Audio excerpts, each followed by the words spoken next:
Salut à toi, donc fin du mois de novembre, donc petite vidéo mensuelle pour moi comme j'ai pris l'habitude de faire. Donc dans cette vidéo je vais te montrer à peu près tout ce que j'ai fait pendant ce mois de novembre. Donc on va parler de haies, on va parler de fraisiers, de fruits rouges, on va parler aussi un peu de ma serre, du poulailler et des poules.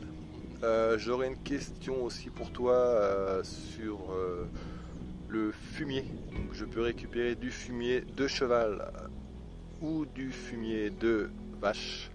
Donc j'ai un petit dilemme entre les deux, je t'expliquerai ça dans la vidéo. Je compte sur toi pour m'aiguiller là-dessus. Nous allons aussi parler donc d'arbres fruitiers. Donc j'en ai planté pas mal donc ce mois-ci, donc je vais te montrer tout ça. Donc des arbres fruitiers que j'ai fait germer moi-même à partir d'un pépin ou d'un noyau. Donc je les ai tous mis en terre, donc je te montrerai ça.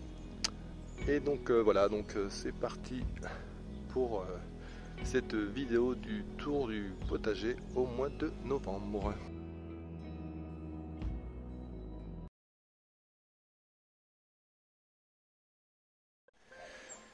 Voilà, donc comme chez la plupart des collègues ou même chez toi, le potager donc c'est très calme. Je suis étonné d'avoir des soucis fleuris à cette époque, c'est peut-être normal. Comme tu peux voir, ça met un petit peu de couleur au jardin. Je te fais une petite vue globale donc du petit potager donc actuellement. Hein. J'ai jamais pensé à venir ici pour te le montrer, donc comme tu peux voir c'est un petit peu le bazar. J'ai pas encore eu le temps de passer l'aspirateur à la serpillière, hein, tu m'en voudras pas. Ma parcelle avec là où j'avais mis mes pommes de terre et mes courges, donc il y a des petits choux-fleurs donc qui partent. Peut-être qu'au printemps, je sais pas, ils donneront quelque chose. Pour l'instant ils font des feuilles, ils sont tranquilles, il n'y a plus d'altise, ils peuvent grandir. Bon, il y a toujours la limace qui les bouffe, mais bon. Donc là il faudra que je remette un coup de paillage. Donc il faudra que j'aille chercher des feuilles mortes. Et j'ai reprolongé la parcelle à peu près 2 mètres. Donc là j'avais juste mis de la paille et des feuilles mortes que j'avais trouvées. Donc il faudra que je rajoute une bonne épaisseur et j'ai mis quelques petites écorces de bois de chauffage, histoire de donner un petit peu de nourriture au sol. Toujours donc pendant ce mois de novembre, donc qu'est-ce que j'ai fait? Je me suis fait une nouvelle fraiseraie. Donc ici c'était l'ancienne parcelle des filles, donc c'était leur mini potager. Donc à la place on a fait une fraiseraie, je dois avoir une trentaine de nouveaux plants de fraises que j'ai prélevés donc à mon potager là-bas, donc ma fraiseraie. Donc j'ai récupéré tous les stolons et je les ai plantés ici. Donc l'année prochaine j'aurai une nouvelle fraiseraie, donc ça me fera 2 fraiseraies. Donc les fraises l'année prochaine, j'espère en avoir à gogo.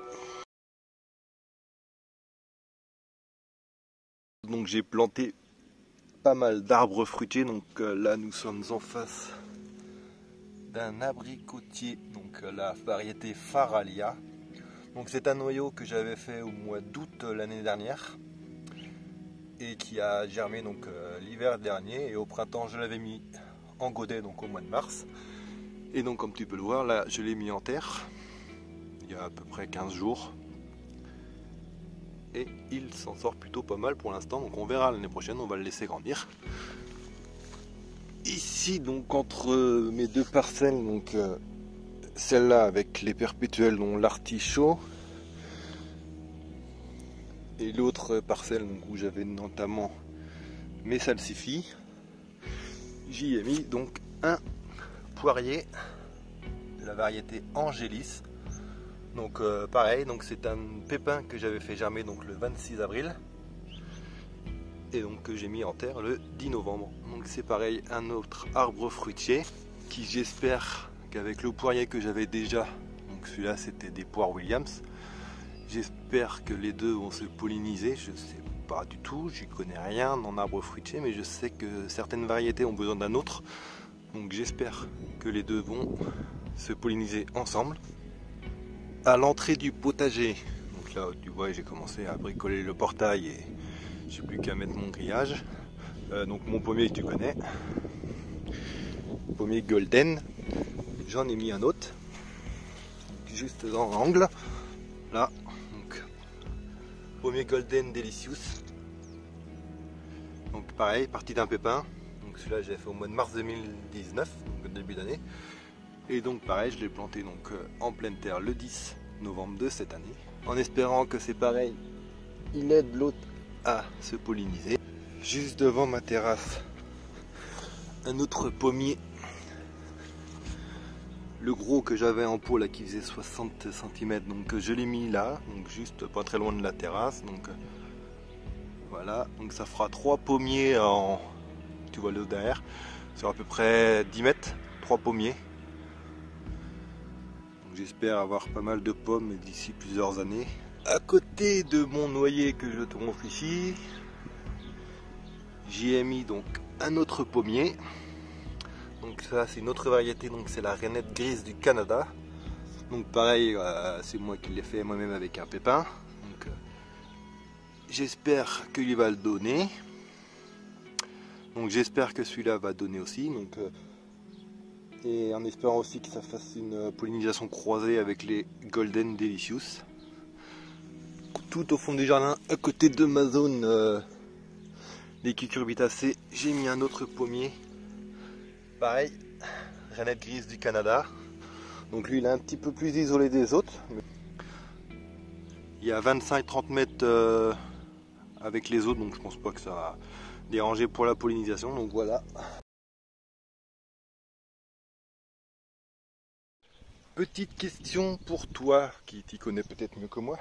Donc là on est chez mon voisin, donc l'agriculteur. Comme tu peux le voir derrière moi, il y a tout son fumier, sa bouse de vache avec la paille. Donc je lui ai demandé si je pouvais lui en prendre pour mettre sur mon potager. Donc il est d'accord pour m'en donner. Donc la bouse de vache avec la paille, je sais pas les propriétés que ça a, mais sinon je peux récupérer chez un parent d'élève de l'école de ma fille du fumier de cheval. La seule différence c'est que là j'ai 30 mètres à faire avec ma brouette pour en récupérer. Et sinon il faut que je prenne la voiture, la remorque et faire 10 minutes de voiture pour aller chercher du fumier de cheval. Donc toi qu'est-ce que tu ferais? Tu irais chercher donc, du fumier de cheval ou donc, qui je sais qui est excellent pour le potager, ou la bouse de vache pourrait me suffire pour mon potager. Donc si tu peux m'aider à faire le pour et le contre entre la bouse de vache et le fumier de cheval, je serais pas contre. Donc merci à toi de m'aider.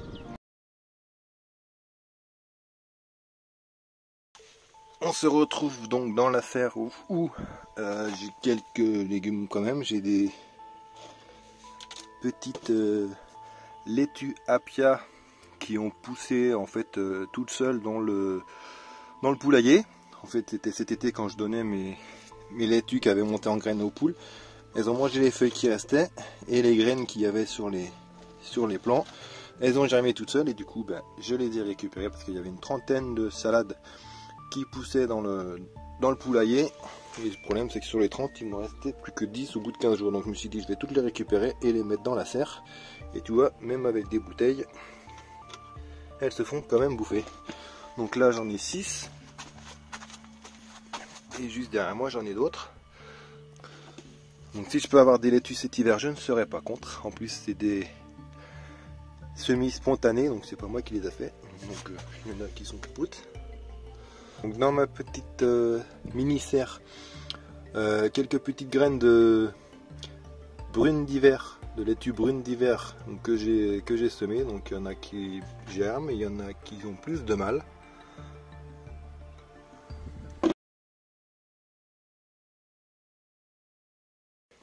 J'ai une grande haie de chèvrefeuille blanc qui fait à peu près 8 mètres de long.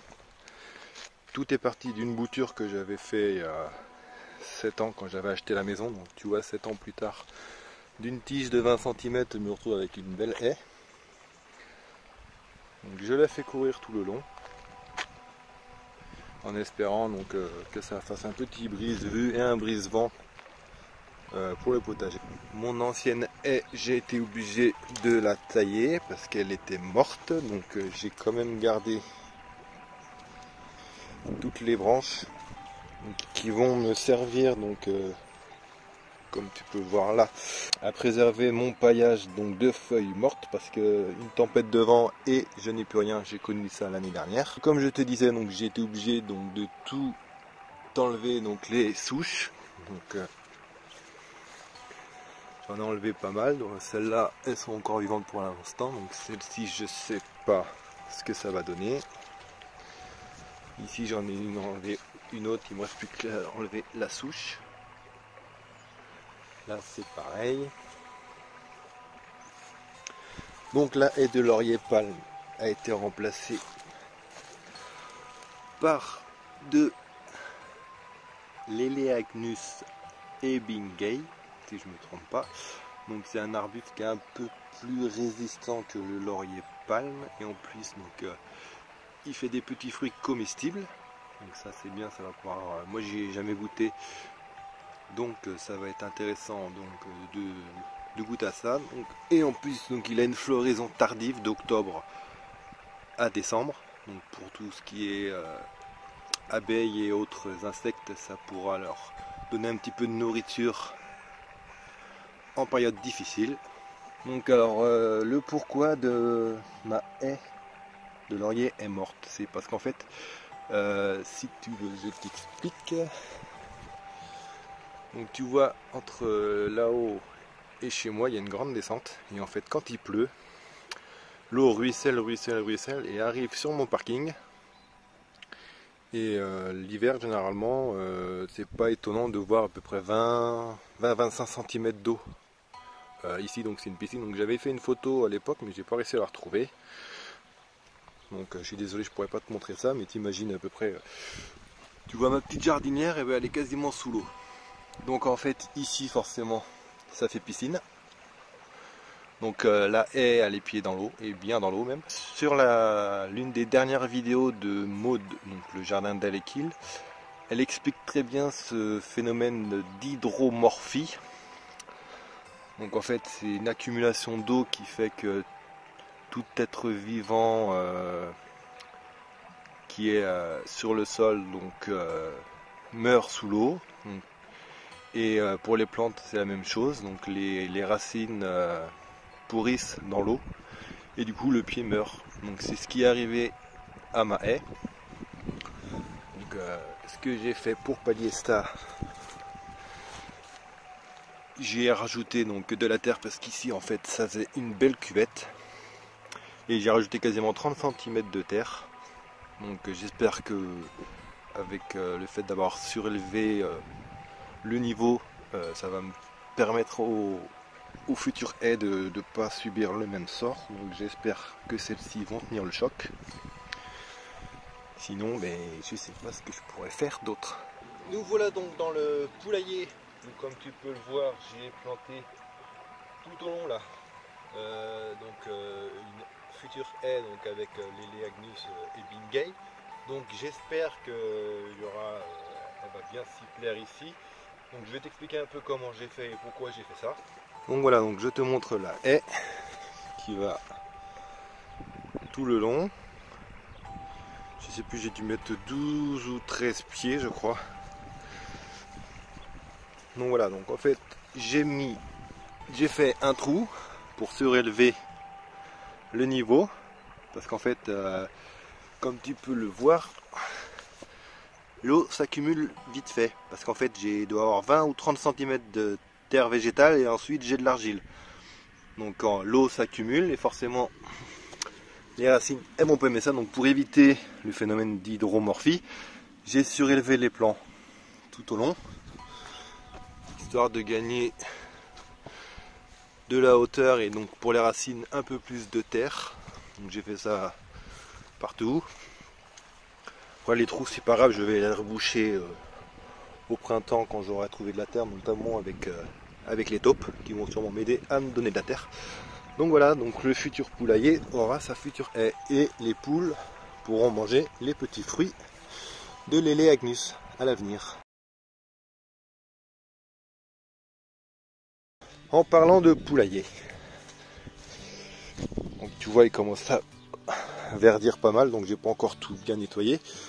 Donc celui-là, le petit poulailler, je vais le mettre là-bas parce qu'en fait j'ai projet de séparer en deux pour avoir un côté avec mes poules pondeuses et l'autre côté j'ai envie de faire j'ai envie d'élever des poulets donc pour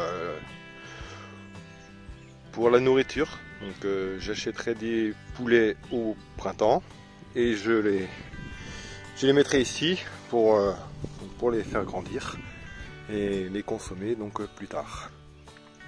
Donc j'ai une question à te poser, donc est-ce que le fait de mettre juste un grillage et séparer les poules pondeuses des poulets, est-ce que la cohabitation sera dérangeante pour l'un ou l'autre, ou je peux le faire? Voilà, donc j'espère que quelqu'un pourra me répondre. J'ai fait ma petite parcelle de fruits rouges. Donc comme tu peux le voir, c'est une parcelle que j'avais préparée cet été. Donc j'avais juste passé un coup de grelinette, j'avais mis un petit peu de fumier et j'avais paillé. Et du coup maintenant qu'elle est prête, j'ai pu y planter donc mes arbres fruitiers. Donc tu as ici un framboisier. Donc framboisier d'automne rouge. Ou Rubus idealis, donc de la variété héritage. Donc voilà. J'y ai mis aussi un pied de framboise jaune. Donc voilà, donc j'aurai les deux couleurs. Et juste à côté, j'y ai mis des groseilles. Donc voilà, petite parcelle donc de fruits rouges, donc à l'avenir qui grandira au fil des saisons, donc je ferai des boutures. Donc j'en aurai un peu partout. Donc voilà, cette visite du potager donc du mois de novembre est maintenant terminée. Donc comme tu peux voir, j'ai quand même fait pas mal de choses au mois de novembre. Donc je vais faire une autre vidéo cette semaine, une petite mise au point donc sur ma chaîne, sur mon potager. Pourquoi je suis peu actif en ce moment, donc je t'expliquerai tout ça en vidéo. Et donc voilà, donc ce que je projette de faire donc au mois de décembre, je t'expliquerai tout ça donc dans une vidéo assez courte, hein.